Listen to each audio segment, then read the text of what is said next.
салом алайкум дӯстони азиз, хушомадед ба канали Шараф Медиа. имрӯз мо тасмим гирифтем ки дар бораи яке аз қаҳрамонҳои филми ишқ ва нафрат Эбру Шаҳин яъне Райҳон ба шумо маълумот диҳем. барои пешрафти кори мо шумо дар комментария фикру ақидаҳоятонро нависонед ва дар видео лайк гузоред ва инчунин дар канали Шараф Медиа обуна шавед ва дӯстони худро даъват намоед. барои дастгирии ҳаматон ташаккур. зиёд ба шумо тамошои бофароғатхоҳона.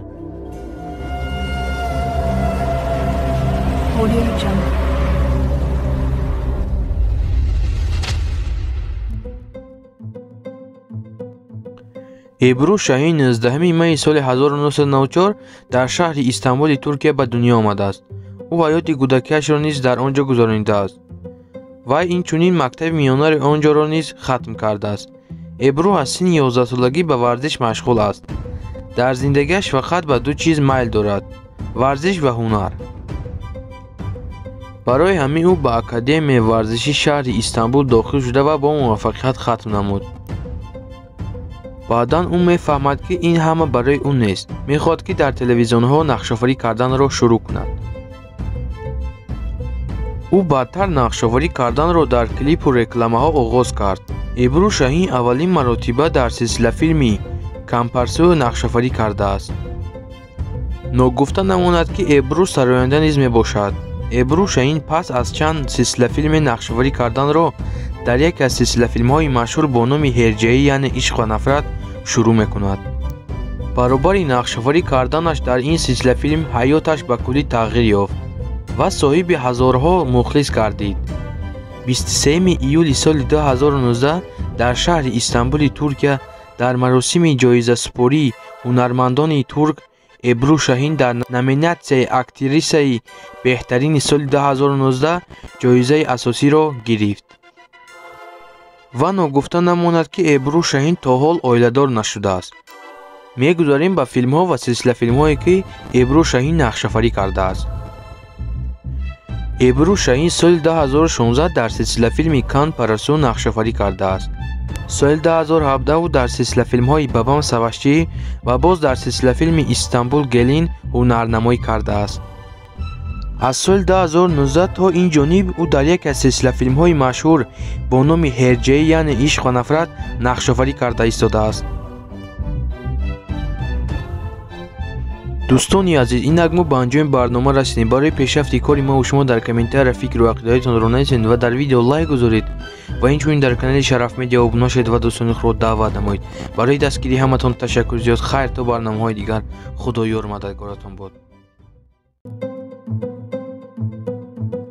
салом алайкум дӯстони азиз, хушомадед ба канали Шараф Медиа. имрӯз мо тасмим гирифтем ки дар бораи яке аз қаҳрамонҳои филми Ишқ ва нафрат Мирон ба шумо маълумот диҳем.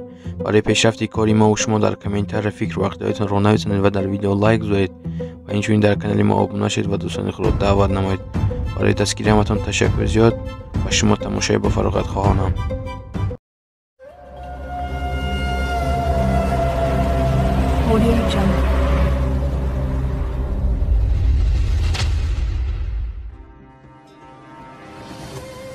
Акын Акнозу 1 январи соли 1990 дар шаҳри Анқараи Туркия ба дунё омадааст. ӯ ҳаёти кӯдакиашро дар шаҳри Анқара гузаронидааст. Акын Акнозу аз омони тифлӣ зиндагӣ бениҳоят муваффақ дошт. ӯ мактаби миёнаро боша дар шаҳри Анқара хатм намудааст. бо ҳадафҳои баланд барои оянда Акын Акнозу беҳтарин факултетро барои таҳсил барои донишгоҳ ба даст овард. дар ин байн ӯ ба дарсҳои актёрӣ низ мегирифт. модари Акин Акнозу яке аз ҳунармандони хубе мебошад. баъдан Акин Акнозу ба амрико сафар мекунад ва дар донишгоҳи Калифорнигӣ ба факултати математикӣ дохил мешавад. Акин Акнозу вақте ки солҳои донишҷӯиро оғоз кард, вай дар театрҳо нақшовариро шурӯъ кард. ӯ аввалин маротиба соли 2014 дар яке аз силсилафилмҳои машҳур бо номи Азраил нақшоварӣ кардааст. Акин Акнозу диққати ҳамаро ба худ ҷалб кардааст.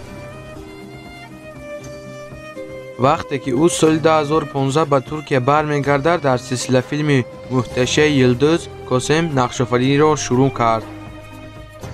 пас аз он ӯ дар яке аз силсилафилмҳои машҳур бо номи Ҳерҷаӣ нақшофарӣ кардааст. вақте ки ӯ нақшофарӣ карданро шурӯъ намуд, дар силсила филми ҳеҷаи сар кард, ҳаёташ ба куллӣ тағйир ёфт.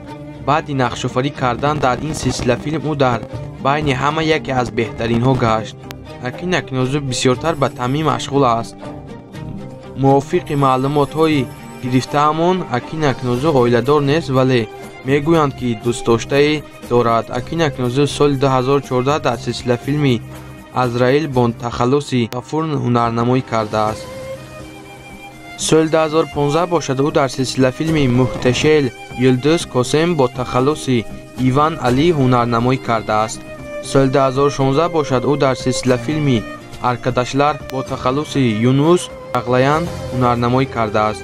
аз соли 2017 то соли 2018 ӯ дар силсила филмҳои Аслан Айлен бо тахаллуси Мурод Аслан ва боз дар силсила филми Пайтахт Абдулҳамид бо тахаллуси Умер ҳунарнамоӣ кардааст. соли 2019 ӯ дар яке аз силсила филмҳои машҳур бо номи Эрҷеӣ, яъне Ишқ ва нафрат бо тахаллуси Мирон нақшофарӣ кардааст.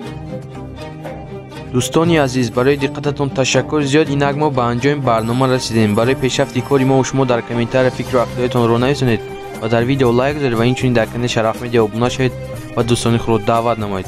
хайр, то барномаҳои дигар. худо ёру мададгоратон.